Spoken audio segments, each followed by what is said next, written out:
혹시 지난주 거 가지고 왔어?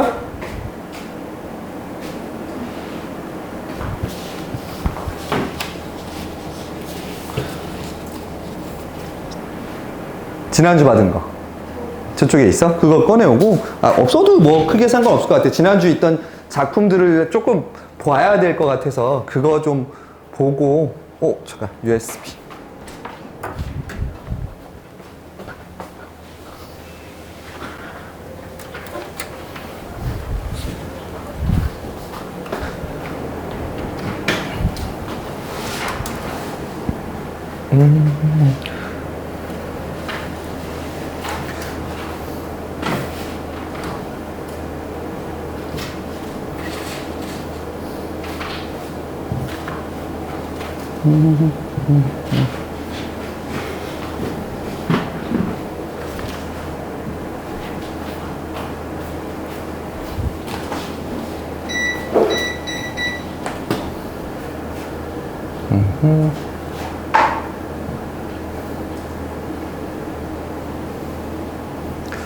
자, 우리가 지난주부터 이 올림푸스 공통국어 이제 2를 들어가서 이제 현대문학 작품들을 조금 보고 있었어요. 여기서 그때 우리 했던 것만 잠깐만 좀 돌이켜 봅시다. 우리가 현대문학의 감상이 1910년대서부터 2000년대까지의 흐름 간단하게 살펴봤고, 거기에 맞는 작품들을 좀 봤는데, 지난 시간에 거의 아마 일제강점기 위주로 조금 나왔던 작품들만 봤어. 그래서 오늘 조금 그 뒤에 산업화 시기라든지 이런 시대의 작품들 같은 것도 조금 더 보려고 그래요. 한두 개 정도 있던 거. 그리고 오늘 세 번째 문학작품의 주체적 수용이라는 단원을 가서 개념 잠깐 보시고, 주로 수필과 관련된 작품들이 나오니까 오늘은 그 부분까지 고등학교에 나온 작품들 미리 어떤 게 있나 좀 보겠습니다. 다음번에는 뭘로 가면 좋을까? 고전문학? 아니면 뭐 문법 같은 거? 고전문학 갑시다. 순서대로 어차피 가는 게 맞으니까 있는 거에. 벌써 짜증나는 표정. 야, 뭐 고전문학 얼마나 했다고 고전문학 듣는 순간 이쪽에서 내가 쌍방향으로 찍어야 돼. 돈 좀 벌어가지고 그 좋은 데 가면은 저 뒤에 그 대형 학원 가면은 저런 이런 위에 레일을 달아가지고 내가 이렇게 움직이면 저기 카메라가 이렇게 따라와. 본 적 있어요, 그런 거? 이게 칠판 진짜 이렇게 되게 긴 학원 이렇게 해가지고 있는 거예요. 우리도 그런 거 하려면 2명 가지고는 안 돼. 내가 IT 뭐 기계에 뭐 어마어마한 욕심이 있지 않고서는 힘듭니다. 자, 간단하게 여러분 정리 좀 합시다. 1920년대, 30년대 흐름에서 일제강점기 때 문학의 흐름. 크게 보면 민족주의 계열의, 여러분 요렇게 보시면 돼요. 이 당시에는 민족주의, 즉 우리의 나라의 독립을 위한 거라든지 이런 걸 이야기했던 작품들이 주로 뭐냐면 리얼리즘 계열의 소설들이 이쪽으로 많아요. 시도 그렇고 소설도 그렇고. 리얼리즘이 뭐겠어? 사실주의예요. 너네가 이미 중학교 때 배웠던 1920년대 작품 뭐가 있어? 그러니까 이거에 여러분들이 알고 있는 소설들을 좀 끼워 넣어주면 돼요. 운수 좋은 날 같은 것들. 1920년대 식민지 도시 하층민의 비참한 삶. 그렇게 딱 끝나는 거예요. 그리고 사실적으로 그렸다라고 얘기했었던 부분인 거고. 자, 그 다음에 시문학파라고 얘기하죠. 소설에서도 마찬가지지만 주로 뭘 지향하는 쪽? 순수 문학을 추종하던 세력들이 있습니다. 정지용이라든지 우리가 그런 사람들이 있어. 백석이라든지 뭐 이렇게 우리 수업 시간에 모더니즘 혹은 이미지스트라고 얘기했던 작가들이 주로 이쪽으로 많이 가 있어. 시는 뭐다워야 된다? 예술이어야 된다. 그래서 사회적인 메시지를 던지는 게 아니라 시 자체의 예술로 이야기해야 된다라고 하는 사람들이 있었고요. 자, 그 다음에 특이하게 뭐가 하나 존재하죠? 카프? 사회주의 조선 작가연맹이라는, 그래서 사회주의 흐름들이 나와요. 그래서 이때 사회주의는 여러분들이 생각하는 북한식 사회주의 아니라고 얘기했고요. 이때는 자본주의가 일본의 제국주의와 결합돼서 우리의 식민지를 들어왔기 때문에 동시에 두 개가 적이 되는 거지. 자본주의를 없애는 거가 동시에 뭘 없애는 거야? 제국주의를 없애는 거죠. 그래서 여러분들 요런 소설들이 나왔고, 특히 여러분들이 수능 같은 데서 많이 나오는 거는 어디에다 여러분들이 다시 한번 그 책이 있으면 밑줄 치워 보냐면 지식인 찾아주세요. 지식인이 없나? 아, 그 소설 쪽에 많이 나오겠구나. 시에서는 지식인의 모습을 드러내기 어려운데 소설 쪽에서 요거에다가 좀 동그라미를 쳐줄 필요가 있어요. 1930년대 조선시대 지식인들의 모습은 어떨까? 자, 요런 거를 공부하는 학문을 좀 이제 니네가 좀 더 고급진 학문을 좀 들어보려면 요런 것들도 좀 생각을 해보셔야 돼요.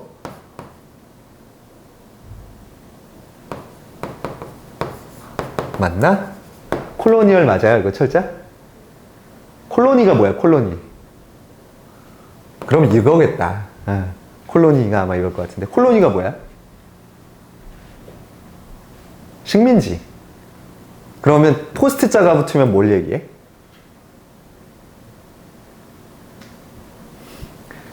모더니즘은 근대, 포스트 모던은 그럼 뭐야? 탈근대란 뜻이에요. 그러면 식민주의를 뭐 하는 거야? 벗어나기 위해서 연구하는 학문을 포스트 콜로니얼리즘 혹은 탈식민주의라고 부르는 학문이 있어요. 자, 이 사람들의 이론에 따르면 이 조선을 좀 봐야 돼요. 이거 적을 필요 없어요, 여러분들. 이것까지 중간 고등학교 시험엔 아니고 나오는 건. 근데 왜 지식인들의 삶을 다루는 소설들이 많은가에 대한 생각을 좀 해봐야 돼. 왜 많을 것 같아? 지난 시간에 살짝 언급은 했는데 여러분 보세요. 우리가 제국주의가 여러분 세계사 때 배웠겠지만 서양의 제국주의가 아시아나 아프리카를 점령할 때 필요했던 두 가지 정책이 있지.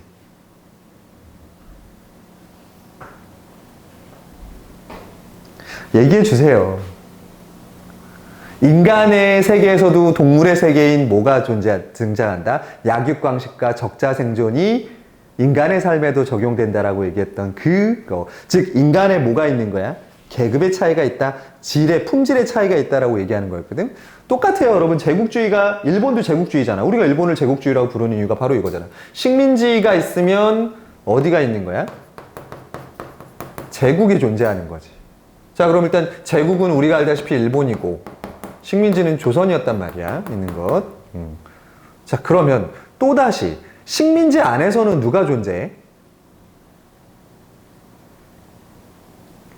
지식인과 일반적인 평범한 사람들의 하층민? 그래, 뭐 이렇게 얘기합시다. 또 다른 급이 나눠져요. 급이 나눠지는 거를 또 급을 나눠요. 자, 그러면 이 지식인은 봐봐, 중간에 뭐 한 사이야? 대부분의 조선의 식민지 사람들은 하층민이었겠어, 지식인이었겠어? 하층민이었을 거고요. 자, 그럼 우리가 생각하는 건 이 계급과 뭐의 계급의 싸움이라고 생각해? 일본과 우리 하층민으로 취급받던 식민지인들의 싸움일 거라고 생각하잖아. 그런데 지식인들은 거기 딱 어떻게 돼 있어? 중간에 껴 있어요. 자, 그럼 이 사람들, 제국주의에서는 이 지식인들에게 뭘 요구했겠어?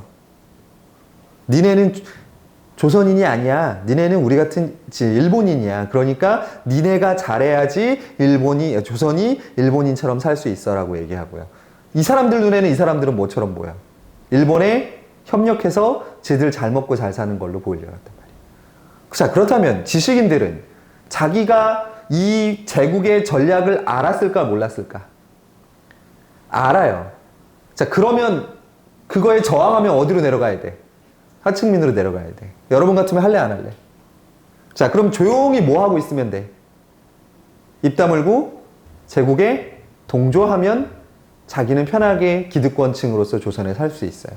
그 양쪽에 끼어 있는 사람들이에요. 그러니까 이것도 할 수 없고 저것도 할 수 없고 나는 조선인도 아니고 일본인도 아닌 중간에 껴 있는 존재, 그 지식인들의 갈등에 대한 이야기들이 수없는 작품에서, 소설에서 많이 다뤄진다라는 거. 이런 것들 좀 생각해 보실 필요가 있어요.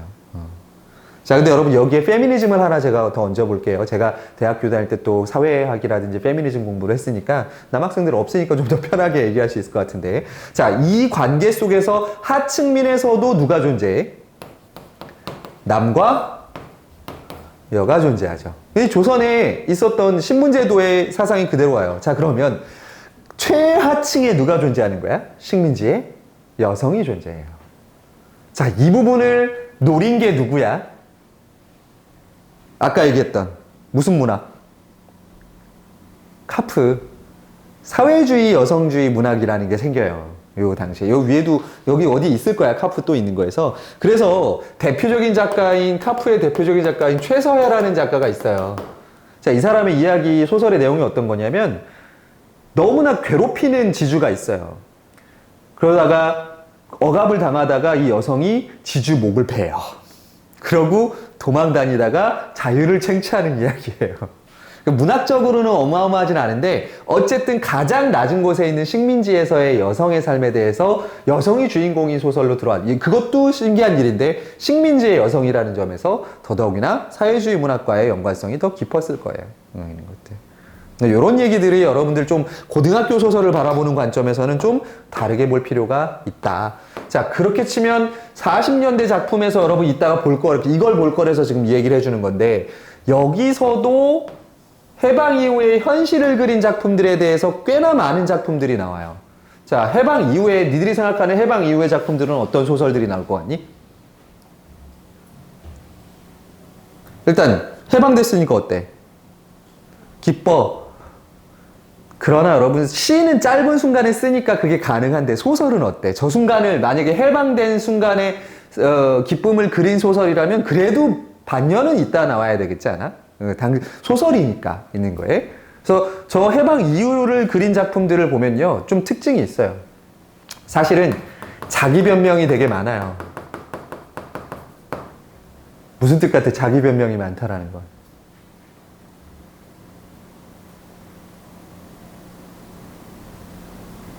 대부분의 작가들도 광복 직전에 막판에는 어느 나라 편을 들었어? 일본으로 변절을 해간 작가들이 많아요. 그래서 자기의 삶을 뭐 하는 거야? 반성이라고 말하지만 사실은 변명인 이야기들이 소설들을 좀 다뤄주고요. 자, 근데 이거보다 더 중요한 게 있어요, 여러분들. 해방 이후가 우리 생각했던 것처럼 즐겁지 않습니다. 왜?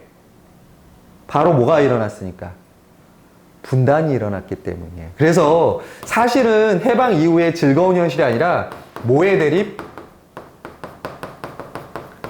이념의 대립을 다룬 작품들이 훨씬 많습니다. 거기에 뭐를 청산하지 못했던?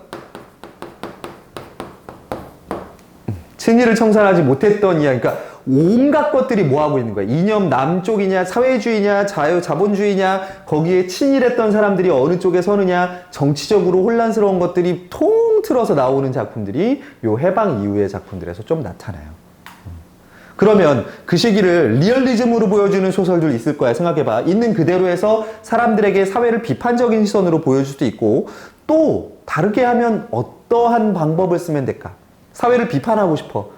자, 우리 2학년 때 배운 겁니다. 어떤 잘못된 사회의 부조리를 비꼬는 방법을 뭐라 배웠지?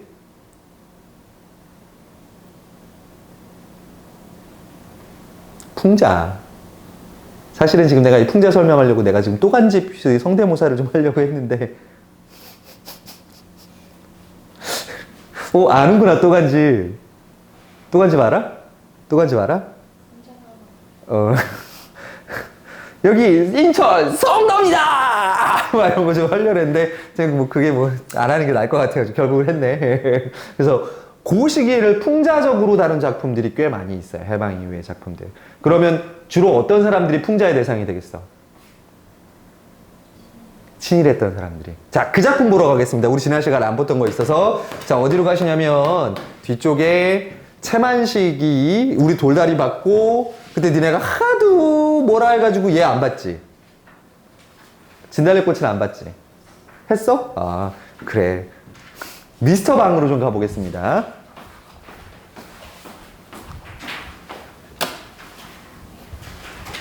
채만식의 미스터 방입니다. 자, 얘가 아까 얘기한 대로 해방 직후에 나타나는 사회적 혼란, 특히 청산되지 않은 누구? 친일에 대한 문제를 풍자로 그립니다. 자, 근데 여러분 채만식에다가 동그라미를 좀 치시는 게 좋겠습니다. 여러분 채만식 하면 그냥 바로 떠올리시면 돼요. 뭐의 작가? 풍자의 작가입니다. 요거 지금 없는 거니까 그냥 봐. 그냥 있는 거에서.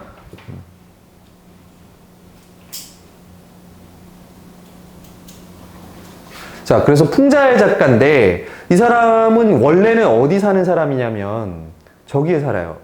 군산이 전라도 지역이 출신이고 원래 그쪽에서 쌀을 정미소하던 집의 부잣집 아들이에요. 그러고 보니까 실제로 우리나라가 수탈되는 현장을 봤던 사람이기도 하고요. 자, 이 사람은 뭐를 가져오냐면 판소리. 우리 전라도 하면 제일 먼저 떠오르는 게 뭐야? 판소리 같은 한이 맺히는 음악들이니까 판소리의 유형을 빌려오는 소설을 씁니다. 그럼 판소리에서 어떤 부분을 가져올까 그러면? 상대를 뭐 하는 거? 희화하고 뭐 하는 부분? 조롱하는 부분. 결국 이게 뭐야? 풍자의 효과로 가져와요. 그 다음에 판소리다 보니까 노래잖아요. 말의 흐름이 어떨까? 호흡이 빨라요. 그런 운율적인 요소들도 많이 가져오는 편입니다. 실제로 초창기 소설에서는 그래서 이게 소설인지 판소리인지 잘 모를 정도의 느낌이 나는 작품들이 있어요. 자, 채만식의 대표적인 작품에 뭐가 있습니까?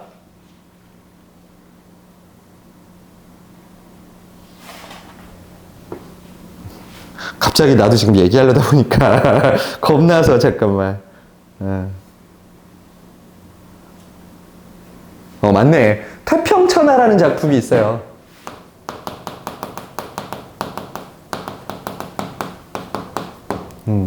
자, 일단 제목부터가 뭐라고 생각해? 일제강점기를 배경으로 하고 있는 소설인데 제목 이름이 뭐야? 태평천하야. 그럼 뭐야? 반어예요. 일제강점기를 태평천하라고 하겠어? 자, 이때 태평천하의 이 주인공은요, 우리가 보통 그래도 주인공은 최소한 착하진 않더라도 뭔가 도덕적인 인물에 갈등하는 사람일 것 같잖아. 자, 근데 신기하게 거의 유일합니다. 우리나라 초창기 일제강점기 소설에서 주인공이 완벽한 친일파예요. 굉장히 부도덕한 사람이야. 친일파도 아니고 조금 더 얘기하면 기회주의자. 자기에게 뭐 되는 거? 이익되는 일만 하는 사람으로 설정돼 있어요. 그래서 이 태평천하 내용이 뭐냐면 이 친일을 하면서 돈을 버는 사람인데 당연히 이 사람이 볼 때는 사회주의 하는 애들이 어떻겠어? 꼴보기 싫겠지. 그리고 독립운동한다라는 애들도 꼴보기 싫겠지. 자, 그런데 정작 일본 경찰서에서 전화가 옵니다. 자기 이제 아들을 유학을 보내왔거든, 일본에. 아들이 사회주의 운동하다가 경찰서에 잡혀 들어갔다는 얘기를 듣게 돼요. 그러면서 아니 이 좋은 일본 놈들이 우리 밥도 먹여주고 이런 거 하는데 이 좋은 태평천하에 이게 뭔 일이여? 라고 하면서 조롱당하는 사실 그런 소설입니다. 이 사람이 또 여러분들이 만약에 비상교과서를 썼다라면 2학년 때 비상교과서에 중학교 2학년 때 이상한 선생님이라는 소설이 하나 나와요. 배운 적 있니? 있는데 없어요? 이상한 선생님, 기회주의자였던 선생님. 그 다음에 여러분 이거와 비채만식이랑 여러분 항상 이렇게 이 사람 소설이 나오면 항상 같이 나오는 소설 중에 하나가 있는데 꺼피딴 리라고 들어봤어요? 오늘 공부한 거예요. 꺼피딴 리. 이 일제강점기서부터 6.25 전쟁, 한국전쟁을 잇는 기간에 이 기회주의자가 어떻게 친일이 됐다가 나중에 어떻게 미국 편에 서서 우리나라 사람들을 배신 때리고 자기의 이익만 추구하는지. 자, 그런 사람을 아까 뭐라 그런다고? 기회주의자적인 습성을 보이는지. 채만식하고 거의 그 사람 소설 거의 비슷합니다. 그래서 여기도 마찬가지예요. 자, 한번 간단하게 한번 보고 갈게요, 여러분. 제목이 미스터 방이거든요. 자, 근데 이게 일제강점기와 해방 직후의 모습을 그린 작품이에요. 그럼 미스터 방이 순수한 뜻이겠니? 아니면 약간 비꼬는 뜻이겠니? 비꼬는 뜻이에요. 보시면 됩니다.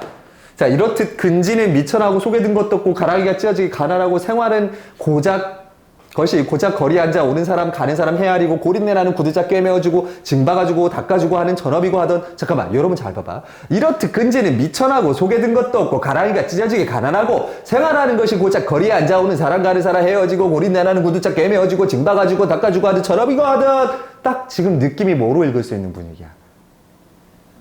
판소리로 읽을 수 있는 분위기로 딱 떨어지게 돼 있어요. 이거는 읽을 때 느껴지는 거예요. 자, 그 코핏줄이 누가 있었대? 삼복이야. 자, 삼복이라는 인물은 별명이 원래 뭐였던 거야? 지저분하고 하도 이렇게 사람 꼴이 아니어서 코삐뚤이였던 사람이 있어요.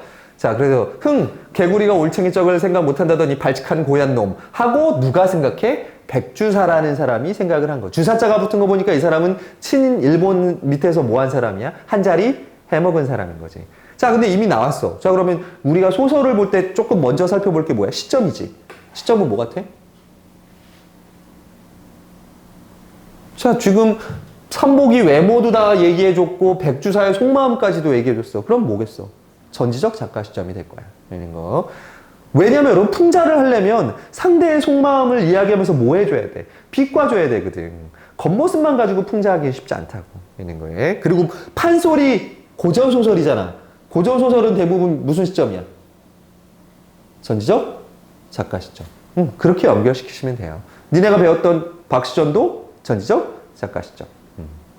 자, 그러나 일변으로 그러던 코삐뚤이 삼복이가 그야말로 선영이 명당에 들었단 말인지 무슨 조화를 지녔단 말인지 불과 몇 달지간에 이렇게 훌륭이 되고 부자가 되고 미스터 방인지 구리다 방인지가 되고 하여 가지고는 가진 온갖 호강 다 하며 천하에 무설 것이 없고 기강이 나서 막 이러니 저봐 지금 말이 어때? 계속 길지? 자, 한편 생각하면 신기하기도 부럽기도 하고 또한 안타깝기도 했다. 사람 운수란 잘 모를 일이야. 자, 근데 갑자기 코삐뚤이 삼복이가 갑자기 어떻게 된 거야? 성공한 사람에 대해서 나타난 거예요. 그거를 누가 본 거야? 백주사라는 사람이 본 거예요.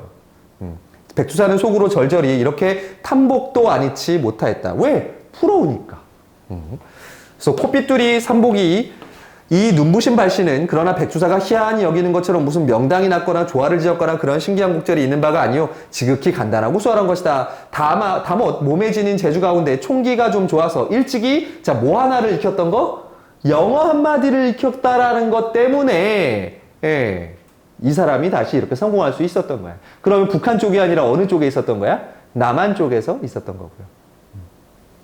자, 그러다 1945년 8월 15일 역사적인 날, 이 날이 무슨 날인지 우리는 다 알고 있는데 잠깐만. 야, 그럼 삼복이가 미스터 방이라는 이름을 붙게 돼서 저렇게 깔끔하게 해서 백주사 앞에 나타난 거가 먼저야? 아니면 1945년 8월 15일이 먼저야? 8월 15일이 먼저지. 잠깐만. 이런 걸 뭐라 그래? 앞에 나중일이 먼저 나오고 얘가 나중에 나와. 뭐라 그러지 이런 걸? 시간 순서가 거꾸로 갔습니다. 역순행적 구성이에요. 자, 이 역순행적 구성이 좋은 이유가 뭐겠어? 처음에 뭘 보여줘? 지금의 현실을 보여줘. 해방 이후에 사람들이 어떻게 기회주의자들이 살고 있는지를 보여줘요. 그러고 있다가 저 사람들이 어떠한 기회주의적 행동을 했는지를 다시 뭐 하는 거야? 과거로 돌아가게 되는 그런 형태를 가져가죠. 무슨 소설도 그랬지? 껍빗단 리도 그래요. 껍단이라는 소설도 보면은 애초에 주인공이 미군에 가가지고 도자기를 갖다 바치러 가면서 과거를 회상해. 그래서 과거 있던 일 오고 다시 돌아와서 미군한테 가서 도자기 갖다 바치고 미국으로 가게 되는 이야기. 그렇게 딱 돼 있어요. 대부분 소설이 그런 구성입니다.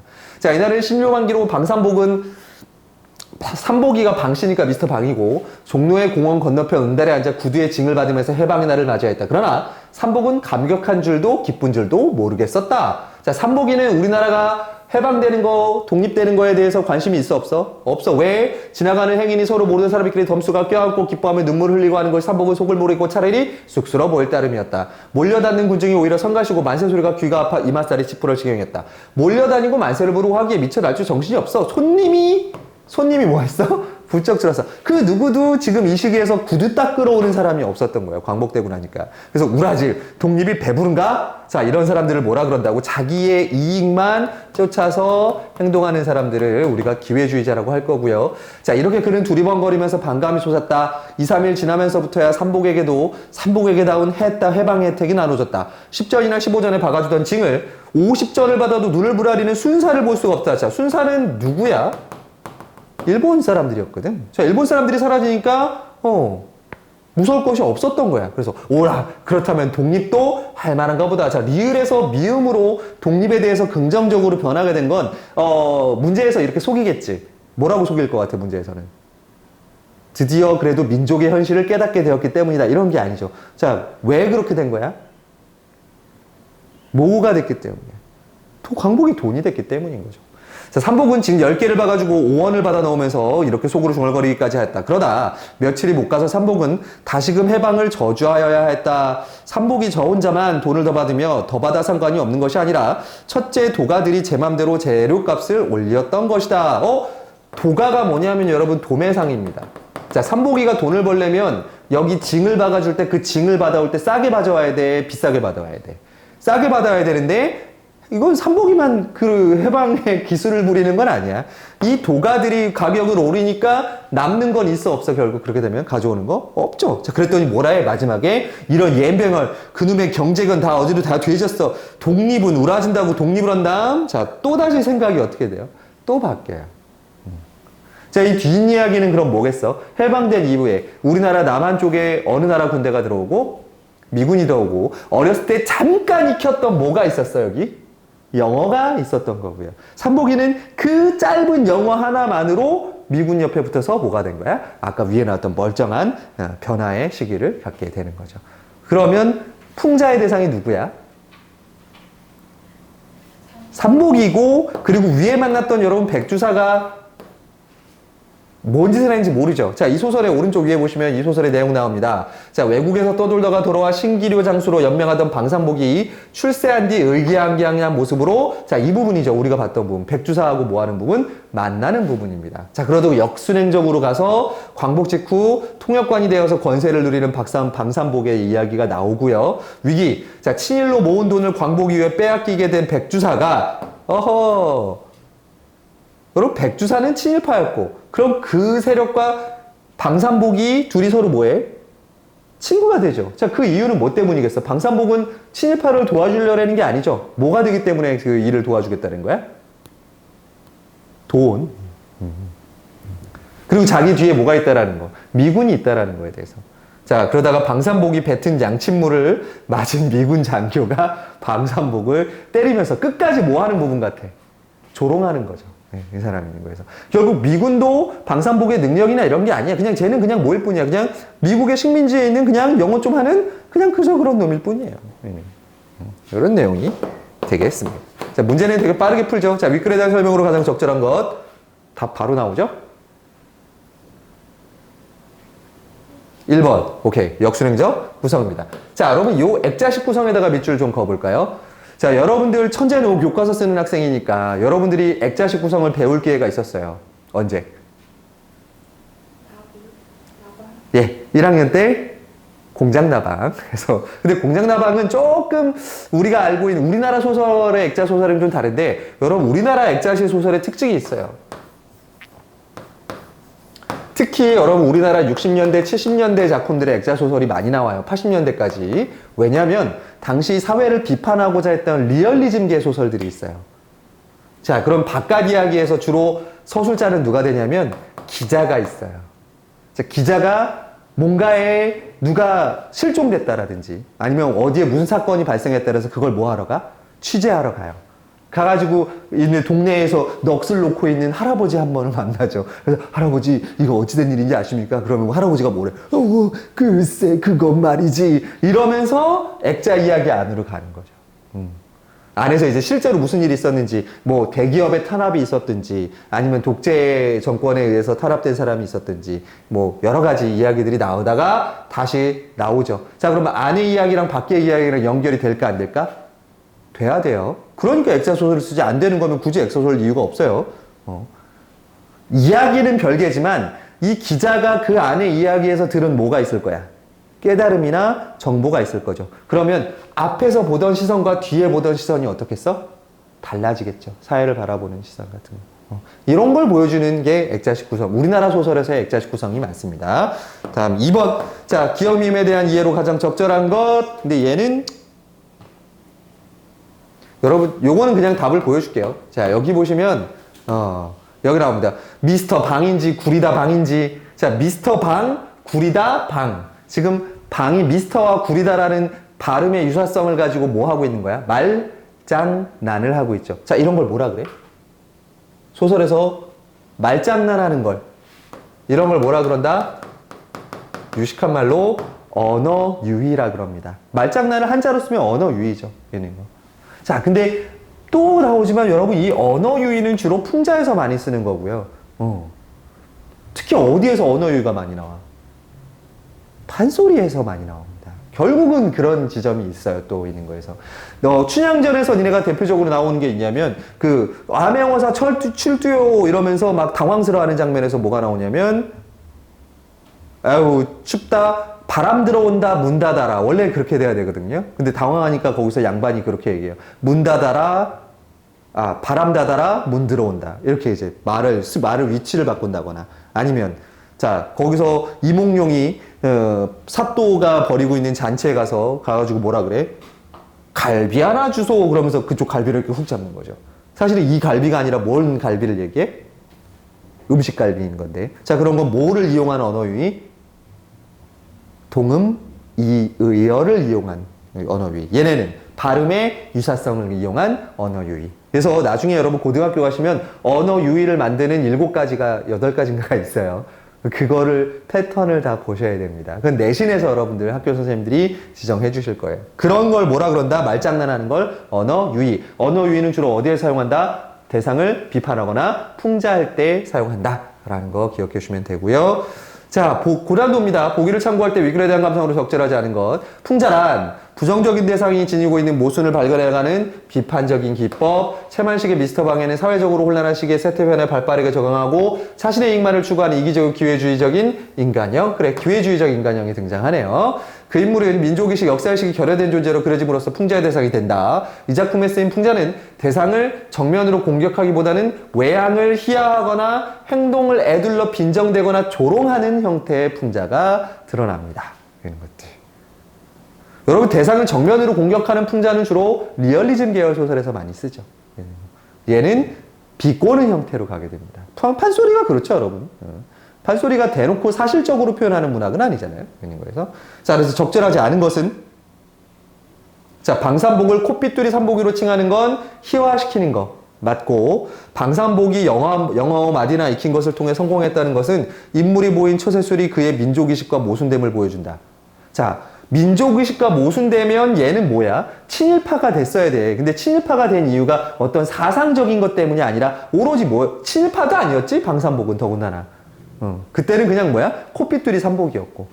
자, 친일을 했던 사람들은 일본에 좋아서 친일을 했다라고 보면 안 돼, 기회주의자는. 뭐가 됐기 때문에 친일을 한 거야?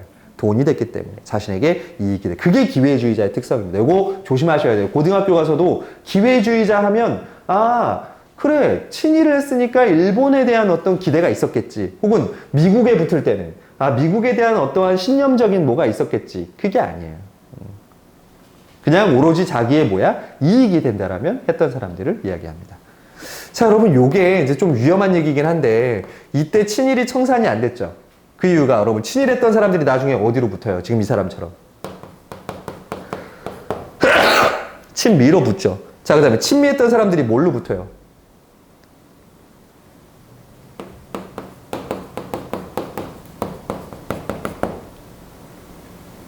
이게 우리나라 역사에 지금 이게 문제로 좀 있는 부분이죠. 친일에서 돈이 있던, 사실상은 자기의 뭐가 지킬 게 뭐한 사람들인 거예요. 많은 사람들이 자기 재산을 지키기 위해서 소련과 이 당시 사회 여러분 잘 봐봐. 친일을 했던 사람들이 돈이 많은 기득권이야. 자, 근데 그 사람들은 자기 것들을 잃어버리고 싶지 않았어. 근데 사회주의에서는 그런 돈 많은 지주들은 어떻게 한다 그랬어, 아까? 처단한단 말이야. 그럼 누구 쪽으로 붙어야 돼, 당연히? 친미, 자본주의로 붙은 거고, 철저하게 자기를 미국 편인 자본주의자로 위치를 시키지. 정말 미국의 자본주의가 좋아서 그런 게 아니야. 이 사람들은 왜 그러냐면, 친일했던 사람들이니까 미국은 일종의 뭐였던 거야, 그 당시에. 태평양 전쟁 때는. 적국이었던 나라란 말이야. 근데 이러고. 자, 여기에 친미했던 사람들이 자신의 기득권을 지키기 위해서 다시 한번 독재자하고 결탁을 해서, 했던. 이런 문제들이 우리나라에 아직 좀 남아있죠. 네. 자, 사실 뒤에 있는 것도 있지만 얘는 아오켤레 구두로 넘은 사나이, 사실 저것도 했어야 되는데 넘어가고요. 자, 뒤로 넘어가서 오늘 새로운 파트 좀 들어가 보겠습니다. 아까 얘기한 대로 문학작품의 수용과 관련된 문제를 좀 가보죠. 9시 10분. 벌써 40분이 지난 거야? 그럼 얘 설명을 아주 간단하게 해야겠습니다. 자, 여러분들 중학교 교과서에서는 문학작품을 수용한다라는 말에 대한 정의를 좀 들어봤니? 여러분 얘는요 좀 여러 가지 의미가 있어요. 문학작품을 뭐 한다? 감상하는 거야. 자, 근데 여러분 감상이라고 안 하고 고등학교 가면 수용이라고 얘기하게 되는 이유가 있습니다. 감상과 수용은 어떻게 달라요? 감상은 그냥 뭐 하는 거야? 읽는 행위를 좀 제한되게 좀 의미를 갖는 것 편이긴 해요. 그렇다면 여러분 문학작품은 그냥 읽는 거에서 그치지 않죠. 자, 어떻게 해야 돼?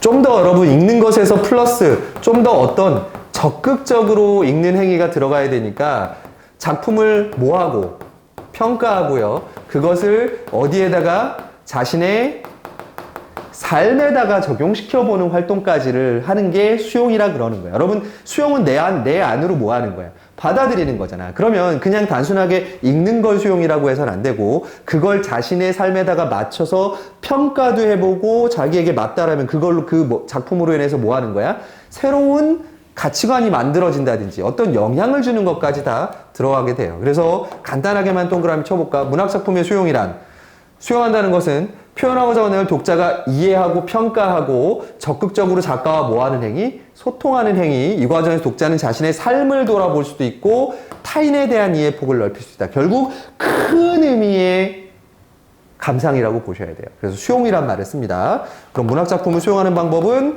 자, 일단 첫 번째 활용된 표현이나 문장에 담긴 정보를 이해하는 건 기본. 그 다음에 자신의 뭐를 활성화시켜야 돼? 니네 이번에 시험 범위였던 거. 고추는 어떻게 해? 읽기 전, 읽는 중, 읽은 후 활동들이잖아. 자신의 경험 지식과 경험과 배경 지식, 그리고 가치관 등을 바탕으로 주제와 의도를 파악한다. 그 다음에 동일한 문학 작품일더라도 그에 대한 해석과 평가는 감상하는 사람의 관점. 자, 요거에 동그라미 치죠. 감상하는 사람의 관점. 자, 요게 원래대로라면 니네 2학기 시험범위예요. 근데 그게 나올까? 니네 2학기 첫 번째 단원이 청포도거든요. 그게 2단원이에요. 지금 우리가 공부하고 있는 단원. 문학작품을 똑같이 읽어도 그걸 받아들이는 사람의 관점에 따라서 어떻게 된다? 다른 해석이 가능하다라는 걸 하는 건데 니네 청포도 할까 안 할까? 기억 속에 들 곳보다 앞에 나오거든? 니네도 모르지. 할지 안 할지. 더군다나 개학이 늦어서. 자, 그래서 읽고 작품에 대한 해석이나 감상은 주관적이고 개인적인 거지만 자, 여러분 감상은 주관적인 거야. 그런데 자신의 해석이나 감성이 타당하게 받아들여지기 위해서는 적절한 뭐가 필요하다? 근거가 필요하다. 자, 그래서 여러분 요런 글을 뭐라 그래? 내가 이 작품을 읽고 좋다 나쁘다를 이야기하는 글을 뭐라 불러? 걔를 비평문이라 그래요. 자, 근데 비평문은요, 사실 그러고 보면 주장하는 글이야. 내가 이 작품이 좋다, 나쁘다, 이 작품은 이렇게 해석해야 된다는 주장을 할 거야. 그러려면 그에 맞는 뭐가 있어야 돼? 근거가 있어야 돼. 그래서 사실 비평문은 문학이면서 동시에 주장하는 글이에요. 애매하죠. 그러다 보니까 예를 들어서 청포도라는 작품 니네 나중에 배울 수도 있으니까 미리 얘기해 주자면 이 작품을 이렇게 해석하고 싶어 나는 그러면 그렇게 해석할 만한 뭐를 찾아야 돼? 근거를 찾아야 돼. 자, 근데 그 근거가 어디에서 오느냐가 바로 포인트예요. 이따 뒤에서 자세하게 하는데 너는 배운 적이 있고 그럴 때 물어보면 바로 대답을 해줘야 되는 거잖아. 이거 할 때가 아니라고 지금 바로. 자, 그래서 문학작품을 수용할 때 고려할 사항이 몇 가지 있대? 4가지 정도가 있대. 당시의 뭐에 대해서, 시대적 배경, 이거 적지 마. 뒤에 더 있어. 그 다음에 수용하는 문화적 관습. 그래서 여러분 봐봐. 여러분들이, 페미니스트야. 자, 그래서 조선시대 작품을 읽으면 죄다 뭐야, 그러면. 이건 쓰레기야. 라고 평가를 해. 근데 그게 맞아? 아니지. 왜? 그 작품은 그 조선시대를 그리고 있고 그 작품이 써졌던 시기의 사회생활을 반영을 해야 돼. 그러니까 작품을 창작하고 수용하는 시절에 뭐에 대해서? 문화적 관습에 대해서. 그런 맥락 같은 걸 봐야 된다. 그 다음에 구체적인 언어 관습 같은 거, 아까 얘기한 대로 판소리의 느낌이 나는 것들이 나타난다라든지, 그리고 그걸 현재에서 느끼는, 현재에서의 맥락에서 저 작품을 받아들일까 말까. 자, 우리 이런 거 생각해봐. 예전에 속담 같은 거 내면요. 이런 속담, 유명한 속담이 있어요. 근데 지금은 그 속담을 교과서에서 다 빠진 속담이 있어요. 여자 셋이 모이면 접시가 깨진다. 이런 속담 들어봤어요? 암탉이 울면 집안이 망한다. 무슨 뜻 같아? 암탉이잖아. 그러니까 여자들이 우는 거야. 그러니까 목소리가 커지면 집안이 망하니까 여자들은 뭐 해라? 닥치고 있어라. 이런 뜻을 갖는 거거든. 지금 맥락에서는 굳이 그 속담을 꺼내야 될 이유가 있어, 없어? 없죠. 그래서 빠지는 거고요. 이런 것들이에요. 그러니까 일반적으로 문학작품의 수용은 매우 복합적이고 다층적인 활동이기 때문에 조심하셔야 된다. 이걸 잘못한 데가 어디야, 지금 회사가? 디즈니. 야, 우리가 백설공주 이름이 왜 백설공주야? 화이트 스노우잖아. 피부가 어때서? 눈처럼 하얘서. 근데 백설공주 실사화했을 때 주인공은 흑인이었죠. 무리하게 현대 맥락을 과거의 작품에다가 지나치게 적용시켜버리면 오히려 문제가 생길 수도 있다라는 걸, 사실 이런 걸 가지고 요즘 문학 영화 같은 거를 보면 또 그런 면이 있지. 없잖아. 자, 그 다음에 마지막에 여러분, 정말로 이 작품을 여러분들이 제대로 수용했다고 한다라면 문학 작품을 통해서 다시 뭐 하는 것까지 해야 돼? 여러분들이 생산해내요. 자, 근데 생산이라고 하는 건 기존에 했던 작품, 이거 니네 2학년 때 했던 거야. 작품을 다시 뭐 하는 활동까지 이어져? 재구성하는 과정까지 나아가는 걸 이야기하면 됩니다. 자, 니네 교과서는 재구성하는 게 뭐 있었지? 소설 완드기를 뮤지컬 완드기로 바꾸는 게 있었고요. 그 다음에 시 성탄제를 소설로 확대시켜서 생각해 보는 것도 있었고, 시험범위 아니었는데 그래도 수업은 했나 보네. 니네는 아예 안 했지. 자, 그러면 아까 얘기한 대로 비평문을 쓸 때, 혹은 여러분들이 감상문을 같은 거 쓸 때, 이거 아마 니네 수행평가로 예를 할 확률이 매우 높습니다.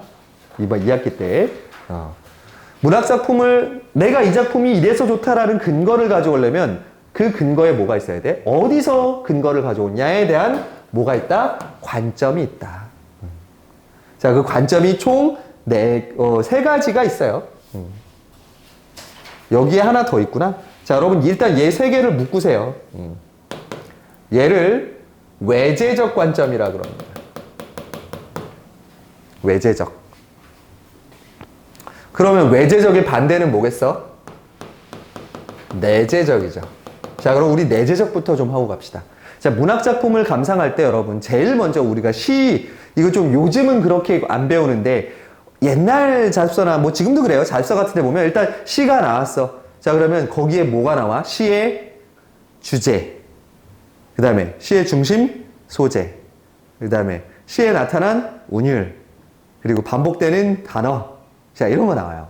그리고 어떤 표현법이 쓰였다, 의인법이 사용됐다. 그리고 운율을 살리는데 뭐가 사용됐다. 대부분 그런 게 나옵니다. 이런 게 무슨 방법이야? 내재적 방법이라고 합니다. 시 자체 안에 있는 표현과 내용, 주제에 관한 것들을 내재적 방법론이라 그래요. 그러니까 이게 가장 기본 베이스야. 문학작품을 감상할 때. 여러분, 문학작품을 감상하는데 계속 뭐 작가가 어떻느니, 이 시대적 상황이 어떻느니, 이런 애들은 작품을 안 읽은 거로 보시면 되죠. 자, 문학작품을 감상하는 가장 기본 베이스는 뭐다? 작품 안에 있는 내용 요소를 보는 내재적 방법이다. 근데 그거 아니라 그 작품 바깥에 있는 이 3가지를 우리는 뭐라 부르겠다? 표현론이 아니라 외재적 방법이라 그러겠다. 자, 그 외재적 방법은 다시 3가지로 나눈다. 자, 첫 번째, 표현론적 관점입니다. 자, 이거 쉽게 어떻게 외워? 작가는 작품을 뭐 하는 사람이야? 표현하는 사람이다. 그래서 여러분 여기다가는 뭐에 작가에다가 동그라미 치시면 돼요. 작가가 어떤 삶을 살았고 작가가 어떤 직업을 갖고 있는지. 예를 들어 제가 소설을 하나 쓸게요. 제가 소설을 썼는데 결혼을 하려다가 결국은 헤어지는 남녀의 이야기예요. 제가 싱글이죠. 그러면 내가 결혼을 하려다 얼마 전에 결혼하려다가 실패했어. 그럼 여러분들은 해석을 어떻게 하는 거야? 두 남녀가 헤어지게 된 것은 어떤 사회적인 원인이라기보다는 작가가 최근 실현한 거에 대한 본인의 상처난 마음을 작품 속에 투영시킨 것으로 보인다. 이런 식으로 보는 게 표현론적 관점이라는 거예요. 우리가 그럼 표현론적 관점은 주로 어느 시기에 많이 사용되겠어? 일제강점기에 우리가 백석 한번 보세요. 백석의 시에서 가족 공동체가 해체된 모습이 드러나는 건 실제 본인의 뭔 거야? 경험인 거고요. 윤동주가 자신의 죽음을 예감하는 내용들을 시에 담는 이유는 실제로 감옥에 있었던 시기에 쓴 작품이기 때문에 그래요. 그런 것들을 얘기합니다. 그래서 청포도라는 작품 보면 이육사가 작가거든요. 자, 이육사가 쓴 시 우리가 배웠던 거 광야, 뭐 강철로 된 무지개 이런 거 봐서 이육사는 굉장히 선이 굳고 의지적인 남성적인 시를 많이 쓰거든. 그 이유가 있어요. 이육사는 애초에 태어난 고향이 다 선비들 집안이에요. 독립운동하던 선비들 집안. 그런 집에서 태어났으니까 굉장히 어때? 일본 제국주의에 저항하는 시를 썼을 거다라고 예상하는 게 무슨 논적 관점? 표현론적 관점. 작가는 표현하는 사람이다. 자, 그럼 반영론적 관점은? 문학은 당시의 시대를 뭐 하는 거야? 반영한다. 리플렉션 하는 거예요. 거울이에요, 거울. 당시의 시대적 상황들이 문학작품 속에서 어떻게 투영되어 있는가를 보여주는 게 반영론적 관점입니다. 자, 우리나라 작품들은 좀 외국 애들이 우리나라 작품을, 특히 미국 애들이 우리나라 영화나 이런 걸 좀 신기해하는 이유가 있어요. 뭘 것 같아? 자, 미국은 역사가 어때? 짧아요. 그래서 미국은 시대극을 만들기가 쉽지 않아요. 그래서 여러분 미국에는 SF 영화가 많습니다. 왜 그럴 것 같아요? 역사가 없기 때문에 어디야?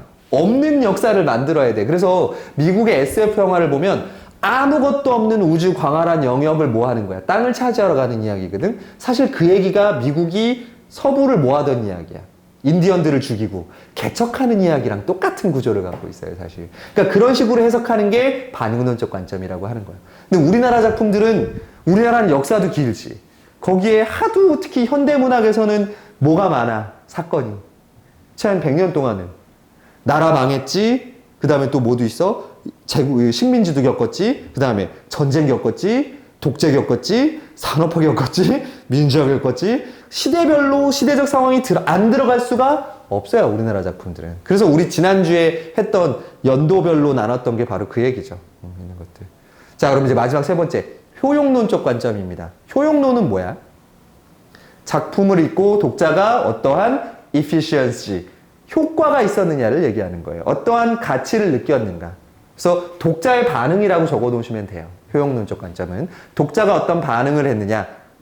좀 더 나아서 독자가 책을 읽기 전, 그리고 이 책을 읽고 나서 어떻게 자신의 삶을 바꾸게 되었는가가 나오는 게 효용론적 관점입니다. 읽기 전과 읽기 후에 독자의 달라진 태도, 반응, 이런 걸 얘기하게 됩니다. 자, 세 번째입니다. 문학작품의 창조적 재구성. 이거는 굳이 안 해도 될 것 같아요, 여러분들. 이거는 고등학교 가서 여러분들이 좀 보셔야 될 것 같고. 자, 중요한 건 여러분, 문학작품을 재구성하려면 재구성하는 뭐가 있어야 돼? 의도가 있어야 되거든. 이런 것들. 자, 그럼 요거만 이해하십시오. 자, 문학작품을 재구성하면 원작에 대한 이해가 더 어떻게 돼? 더 좋아져야 돼. 왜냐면 원작을 꼼꼼하게 따져봐야 되니까 원작을 수용하고요. 1차 단계는. 자, 2차 단계는 그 작품에 가진 심미적 인식, 심미적 아름다움, 그리고 의미를 내 삶과 비교해 보셔야 돼요. 자, 이게 일어나야지만 내가 이 작품을 다시 써야 되는 이유가 생기게 됩니다. 그래서 그런 거 많이 하죠. 여성주의 작가들이 그런 거 많이 해요. 고전 작품에 나타난 여성의 모습, 그리고 그 안에 조선시대 여성들의 아픔을 내면화시키고, 만약에 그 여인이 현대에서 어떻게 되면 다시 부활한다면 이라는 의도를 갖고 재구성하는 소설들, 이런 거 한동안 이렇게 유행이었던 적도 있어요. 자, 해서 그런 작품들이 뒤에 나오게 됩니다. 자, 그래도 아직 30분이라는 시간이 남아있어요. 우리 지겨워해.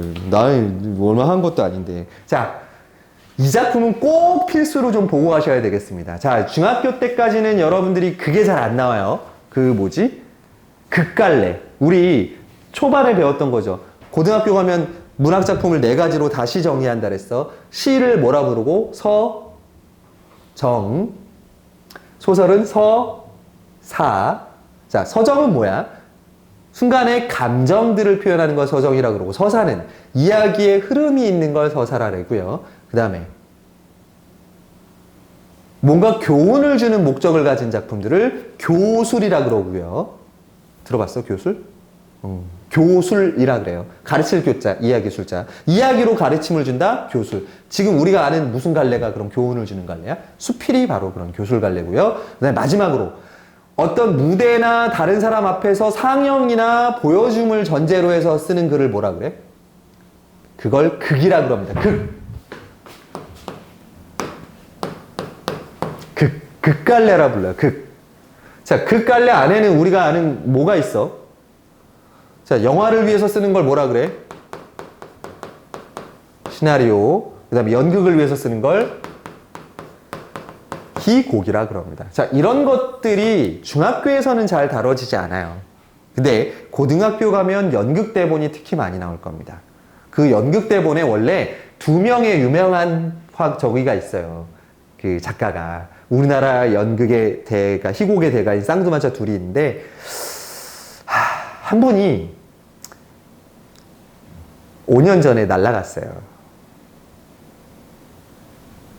무슨 뜻 같아? 여러분, 2018년도에 우리나라 막 한동안 막 이렇게 이슈가 있었던 미투 운동이라고 알아요? 그러니까 이제 권력을 가진 좀 위에 있는 사람들이 그 권력을 이용해서 성추행을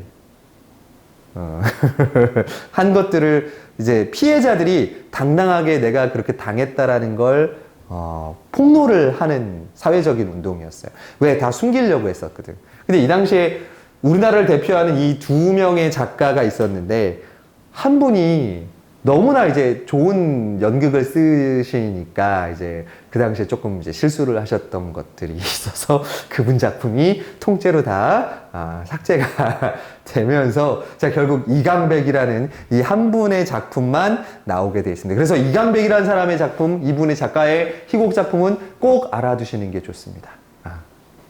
자, 이 제목이 뭐야? 결혼이에요. 전 잘 모르겠어요. 제가 이걸 가르쳐도 되는지.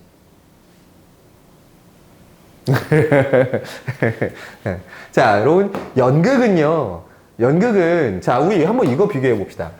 희곡이랑 소설이랑 어떻게 달라?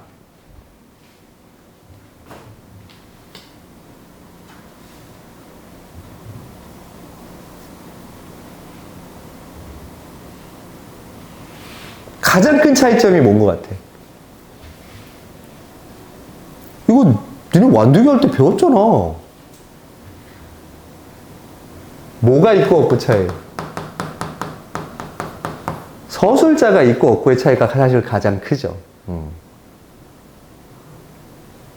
소설은 서술자가 있어서 모든 걸 서술자가 설명해 주지만 희곡에는 서술자가 있어 없어? 없어서 이 극의 진행이 뭘로 진행돼?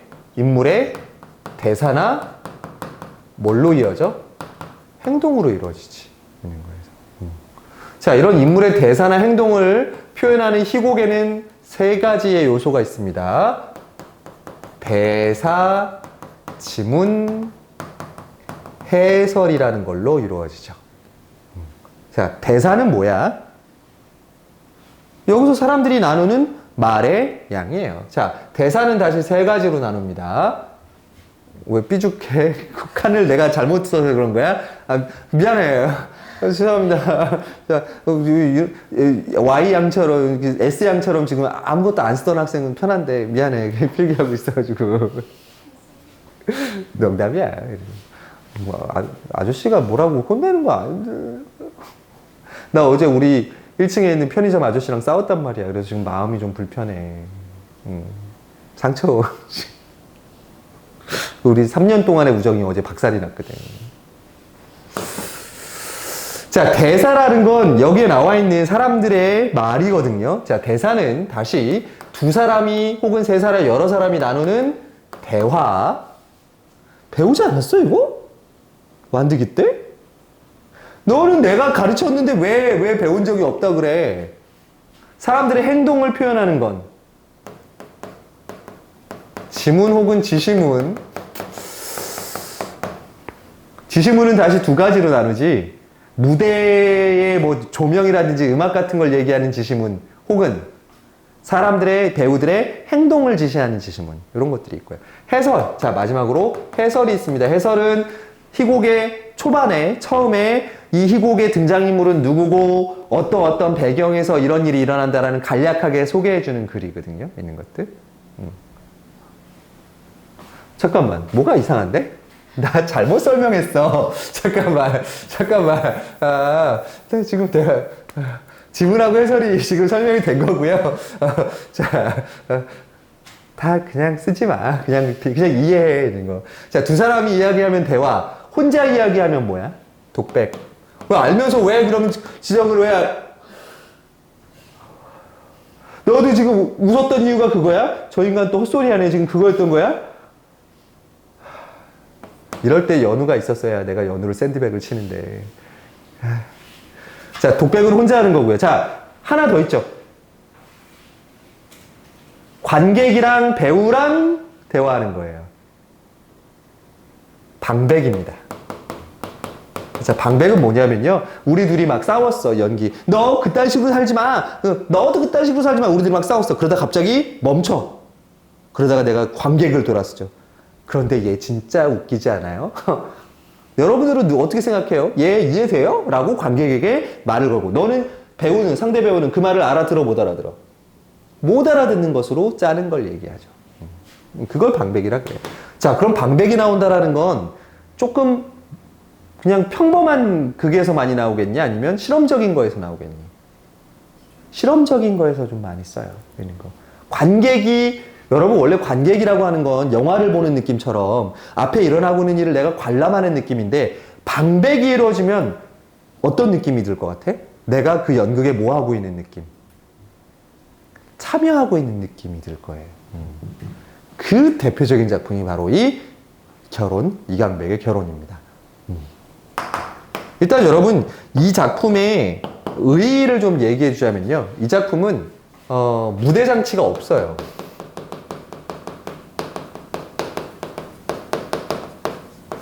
즉 굉장히 어떤 작품이냐면 실험적이에요.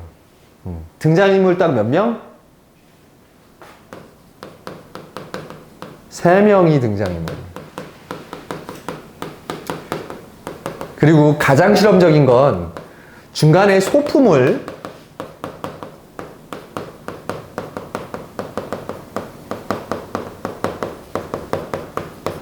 관객한테 받습니다. 자, 여러분 이런 것들이 여러분들한테는 그렇게 낯설지 않을 겁니다. 왜냐하면 개콘 같은 거에서 요즘에 이제 인터넷이 많이 발달돼 있으니까 자, 너의 이름은 뭐야? 너의 이름은 뭐냐고? 그러면 사람들이 그 순간에 뭐해? 카톡으로 보내가지고 빵 터지는 이름 같은 거 막 보내죠. 있는 거. 그 요즘은 그렇게 되거든. 근데 이게 이 작품이 나왔을 때만 해도 이게 굉장히 신선한 작품. 그럼 막 갑자기 매번 연기할 때마다 연극의 특징이야, 여러분. 매번 연기할 때마다 같은 내용이야? 매번 다른 내용이야, 그러면? 매번 다른 내용의 연극이 돼요. 이렇게 돼버리면. 왜? 그날 온 사람, 어떤 사람한테는 뭐 목도리를 빌릴 수도 있고요. 어떤 사람한테는, 시계 좋아 보이는데요? 그러면서 이렇게 시계를 가져갈 수도 있고. 그때그때마다 그 상황에 따라 달라지는 연기가 됩니다. 자, 그럼 내용적으로 좀 볼까요? 자, 요즘 여러분들 결혼은 어때? 어떤 사람, 결혼은 왜 하는 거야? 결혼을 왜 하는 거냐고 그러면 좀 그렇긴 하고 여러분이 결혼할 때 가장 먼저 보는 조건이 뭐예요?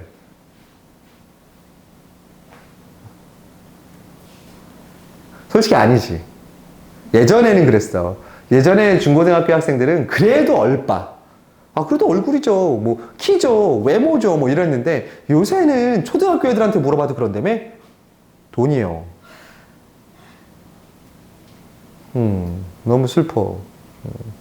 자, 바로 이 작품은 결혼의 그런 허위, 그리고 그 결혼하는 과정을 통해서 인간이 소유한다라는 것, 내가 얼만큼 뭘 가지고 있다라는 것, 그것의 의미를 좀 물어봐요. 자, 그래서 줄거리를 간단하게 소개시켜주면, 이 남자는, 아까 등장인물이 3명이라 그랬어. 남자, 여자, 그 다음에 하인이라고 한 명 나옵니다. 남자는 너무나 결혼이 하고 싶어요. 근데 빈털털이야. 결혼할 수가 없어. 자, 그래서, 누구를 찾냐면, 그러니까, 모든 걸 다 빌려오는 계약을 해요. 그래서 옷도 빌려오고, 집도 빌려오고요. 시계도 빌려오고, 구두도 빌려오고, 해서 완벽하게 세팅을 해요. 심지어는 하인도 빌려옵니다. 자, 근데 문제는 뭐냐? 얘네는 각각의 시간이 있어요. 그래서 일정 시간이 지나면 다시 돌려줘야 돼요. 그러니까 어때? 중간에 그 하인이 와가지고 하나씩 뺏어가죠. 뺏어갈 때마다 이 여자의 반응이 달라지는 이야기. 자, 한번 그럼 대충 여러분 감은 왔죠? 어떤 작품인지. 그러니까 사실 무대 장치도 필요 없고 그냥 소품만 필요하고 배우들만 있으면 되는 딱 그런 실험적인 작품입니다. 가보죠. 자, 당신은 날개만 없다 뿐이지 천사다 이겁니다. 더욱 나아가서는 소유권 문제인데 나의 천사시다, 내 것이다 이런 겁니다. 자, 처음 문장서부터 소유한다는 것의 의미를 얘기해요. 결혼을 뭐의 의미로 생각해 지금? 소유, 잘못된 생각이죠. 왜 결혼은 서로 1대1로 만나는 거 아니야? 꼭 한 사람이 남자가 여자를 가져야 되는 게 결혼이야? 아닌데 지금 일단은 이 사람은 그런 생각을 갖고 있어요. 그 여자가 벌써 그런 결론이 나왔어요? 단호하게 네! 방금 들으셨듯이 너무 빨라요. 왜요? 내 결론이 혹시 마음에 안 드시라도 아니요? 예, 여자도 아니요라고 얘기하는 걸로 봐서는 자, 이때만 해도 남자가 수많은 것들을 뭐하고 있어? 갖고 있을 때예요. 하지만요, 우린 아직 인사도 안 한걸요? 처음 뵙겠어요. 여기서 또 허탈하죠. 결혼을 하자 그러는데 처음 인사도 이름도 모르고 인사도 안 해. 자, 이건 이 당시 사람들의 피상적인 뭐를 보여주는 거야? 결혼관 혹은 인간관계를 보여주고 비판하는 부분이죠. 이름도 모르는데 결혼 얘기를 하고 있어. 자, 더 재빠르게 더 처음 뵙겠습니다. 안녕하세요. 더 안녕하십니까? 제 이름은 자, 이름도 얘기하기 전에 가로챕니다. 아, 우리 소개는 나중에 하십시다. 요즘에 인간관계의 결론이 시작이 되고 서로의 인물 소개는 맨 끝으로 돌리는 걸 새로운 관습으로 삼고 있으니까요.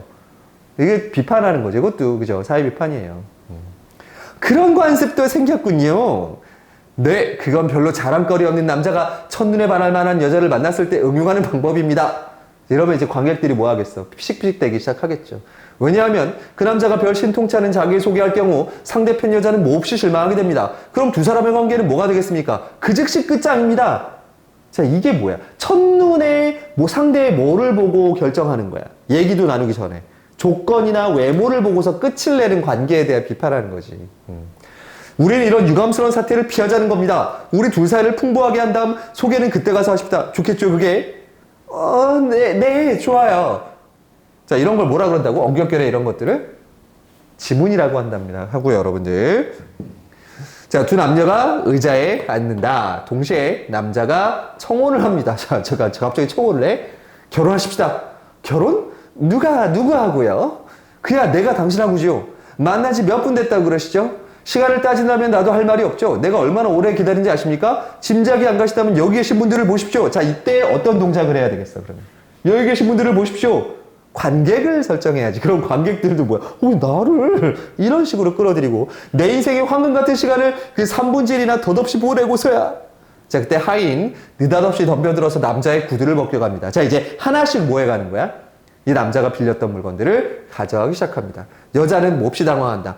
남자는 만류하지만 하인은 행동의 정당성을 과시하려는 듯 시계를 가리킨다. 어떤 거겠어?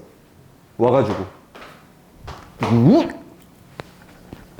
이러겠죠. 이런 행동들을 지금 과하게 일부러 하는 거죠. 이런 거에서 남자는 구두를 빼앗기고 하인은 벗겨낸 구두를 가져간다. 자, 내 하인의 무례함을 용서하십시오. 뭐죠? 구두가 내 발에서 떠나갔습니다. 잠깐만. 구두가 내 발에서 떠나갔다라는 허세를 풀고 있습니다. 시간이 지났기 때문입니다. 전 뭐가 뭔지 모르겠어요. 어찌 아시겠습니까? 인생이 그런 거리라곤. 인생이 그런 거라니요. 아니요. 제발 알려고는 마십시오. 자, 자기가 빈털터리인 거를 밝히고 싶지는 않으니까. 여자는 그걸 모르기 때문에 남자를 사랑하게 되고, 남자는 그걸 알기 때문에 여자를 사랑하게 되는 겁니다. 잠깐, 이게 뭔 소리야? 여자는 뭘 모르기 때문에, 인생이란 그렇다라는 걸 모르기 때문에 남자를 사랑하게 돼. 그럼 여자는 남자에 뭘 본다는 거야? 소유하고 있는 것들, 남자가 소유하고 있는 것들. 반대로 남자는 그게 사라질 걸 알기 때문에 빨리 여자를 만나고 싶어 하는 거고. 이 얘기를 하는 거죠. 현기증 나서, 뭐가 뭔지. 부디 모르십시오. 물 한 잔만 주시겠어요? 그러십시다. 하인에게. 자네 물 한 잔만 주게. 하인 움직이지 않습니다. 부동자세. 자, 그럼 물 한 잔만 빌려주게. 하인 물 한 잔을 가져온다. 자, 여러분, 이게 이 연극의 핵심을 보여주는 부분이죠. 자, 아까 얘기했어요. 이 연극의 주제는 소유한다는 것의 의미예요. 자, 만약에 이 사람이 모든 것들을 소유하고 있었다라면은 이렇게 얘기 안 했을 거야. 자, 근데 하인에게 물 한 잔을 달라라는 건 내가 하인을 뭐 했을 때 가능한 얘기야. 소유했을 때. 그럼 남자가 물 한 잔을 뭐 하니까 물을 갖다 줘? 빌려주게. 자, 그렇다면 물 한 잔도 소유한 게 아니라 뭐라는 거야? 다 빌려온 거라. 자, 그러면 이 사람이 하고자 하는 얘기는 인생은 다 뭐 한 거라는 거야. 시간 되면 뭐 하는 것들, 사라지는 것들이라는 얘기를 하는 거야. 물질이라는 건 결국 인생에서의 물질은 다 뭐 한다? 빌려온 것이다. 그러니 내 소유라고 생각하면 안 된다라는 걸 얘기하는 거죠. 물질적인 거에 대해서. 자, 이 여인의 반응도 재밌어요. 처음에는 오히려 이 사람을 지금 당황하니까 좋아해, 안 좋아해? 안 좋아해요. 그러다가 이 사람이 점점 뭐해? 자기 물건들을 빼앗아가서 아무것도 남지 않게 됩니다. 그때 청혼을 해요. 여자 어떻게 할까? 오케이 해요. 그러니까 남자는 오히려 많이 가졌다가 어떻게 돼? 적어져요. 자, 여자는 처음에 많았던 걸 좋아하다가 여자도 점점 남자가 이야기하는 것, 빌려온 것, 소유라는 것은 다 빌려온 것이고 소유한 것이 아니다 라는 말을 이해하기 시작하면서 아무것도 없는 남자를 결국 뭐 하게 돼? 받아들여주게 되는 이야기가 되겠습니다. 실제 이거 가서 보자라면 볼래? 싫어? 그냥 K-pop 데몬 헌터스 볼 거야. We going up. 제발 못하겠다. 소다팝은 할 수 없었어. My little soda pop. 너 그 표정 좀 찐한 그 진심이다. 내가 그 My little soda pop 한 번 했다고. 소유예요. 자, 윗글에 대한 설명으로 적절하지 않은 것. 자, 공연을 전제로 하는 희곡 맞고요. 자, 사건을 이끌어가는 서술사가 없는 것도 맞아요. 작가의 성찰이나 깨달음이 직접 서술된다. 에헤이, 여러분 직접 서술될 리가 없잖아. 네, 답은 3번이죠.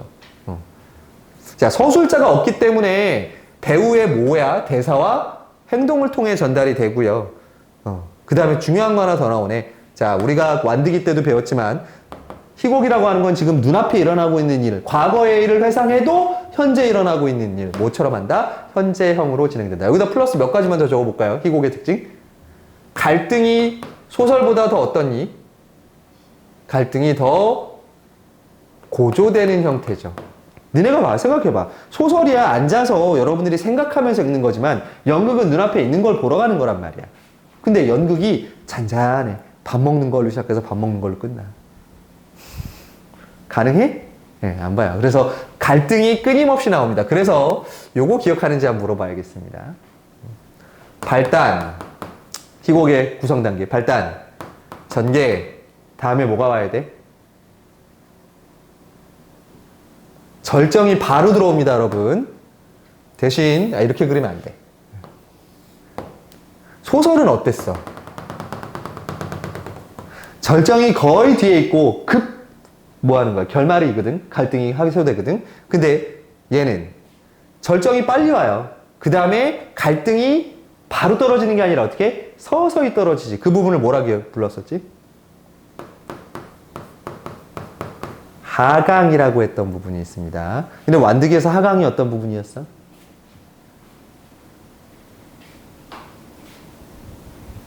엄마와의 갈등이 서서히 해결되는 거. 엄마 뭐 사주러 가는 거? 신발 사줘. 자, 그 다음 마지막 부분이 뭐야? 대단원이었지. 그렇대, 얘들아. 이런 게 있었대. 자, 위클에 대한 이해로 적절하자는 건 남자는 여자를 기다렸다. 예, 예, 맞고요. 여자는 남자와 결혼을 하기로 약속한다. 요 앞부분만 가지고 얘기하는 거잖아. 예, 요, 내가 왜요? 너무 빨라요. 그 다음에 하인은 남자의 부탁에 물을 한 잔 가져온다. 맞고, 여자는 구두를 벗겨간 하인 행동에 당황하는 것도 맞고, 남자는 여자에게 반해 자신에 대한 소개를 미루는 거. 왜? 일단 결혼 약속부터 받고 싶었으니까. 자, A에 대한 감상입니다. A를 한번 잠깐 어느 부분인가요? 아, 우리 소개는 나중에 합시다. 요즘에 인간관계는 결론이 먼저고 인물 소개는 뒷부분이라는 거. 사회를 뭐하고자 하는 내용이야? 지금 세태를. 비판하려는 거죠. 자, 몇 번? 4번이죠. 결혼 먼저 하고 나중에 서로 알아가는 겁니다. 목표지향적이고 그런 관계를 풍자하는 거에 대한 이해 없이 있는 것들. 그래서 여러분들도 똑같지 않아요? 학원 선생님 고를 때 학원 선생님의 뭐만 봐? 여러분들은 확실해. 외모 안 보는 건 확실해.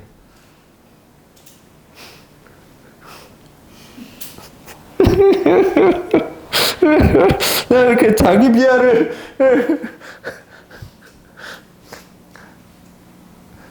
제이양, 제가 몇 살인지 알죠? 몰라요? 이거 퀴즈, 이거 더 최악이거나 좋을 수 있거나 본전. 잘해야 본전인데 하지 말아야겠다. 이런 거에서. 어머니가 몇 년생이세요? 78년생? 동년배예요. 제가. 속을 어쩌라고? 미안해요. 알고 있었어. 미안합니다. 제가 기대했던 건 그런 게 아닌데, 명확하게 제가 기대했던 건 그런 게 아닌데. 이런 게 있습니다, 여러분. 그래서 이강백의 작품은 여러분 이걸 전체를 본 게 아니잖아요, 우리도 사실. 근데 어떤 건지는 대충 감이 왔죠. 예. 이강백 하면 이 사람이 또 파수꾼이라는 게 있어요. 되게 많아요, 이 사람 그 희곡이 있는 거에. 이 사람은 기본적으로 독재 그리고 산업화 시기를 비판하는 작품들을 연극에서 실험적으로 많이 썼던 사람들이. 얘를 해야 되는데 시간은 10분 남았고 What do you think about it? 이게 어렵지 않은 부분이라서 금방 할 수 있긴 한데 아주 빠르게 5분만. 여러분 얘가 혹시라도 해송고를 가고 싶다. 이번 중간고사 해송고 해? 잠깐, 이거 학생 이름 밝혀도 되는 거야, 지금 있는 거에서?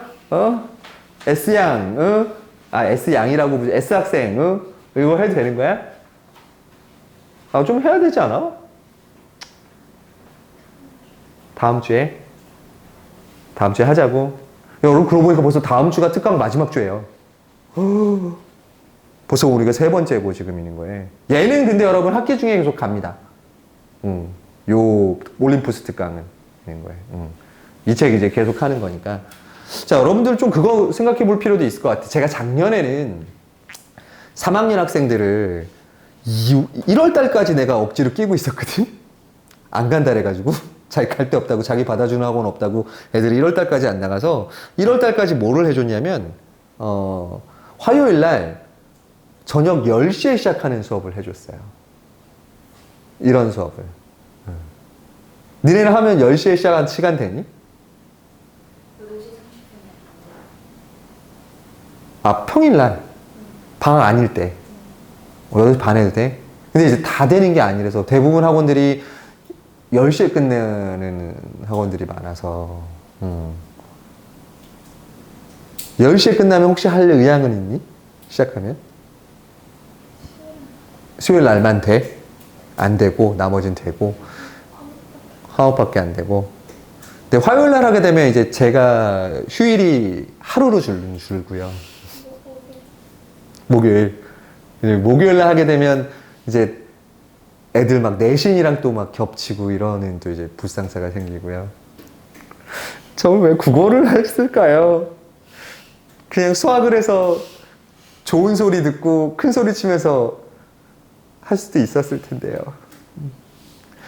일단 좀 고민 좀 더 해보죠. 있는 거예요. 자, 여러분 뭐 여기서 오늘 덮을게요.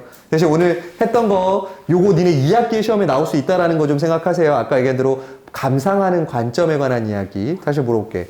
작가 무슨 논? 작가는 작품을 뭐 하는 사람이다? expression. 표현하는 사람이다. 표현론. 자, 독자는 작품을 읽고 뭘 느끼는 사람이다? 효용을 느끼는 사람이다. 효용론. 그 다음에 문학은 시대를 반영한다. 반영론. 예. 그리고 작품 자체에 관한 이야기는 내재론 혹은 절대주의 관점 이렇게 얘기하는 부분이 있습니다. 네, 그거 생각하고 계시면 되겠습니다. 그러면 오늘 수업은 여기서 마치겠습니다.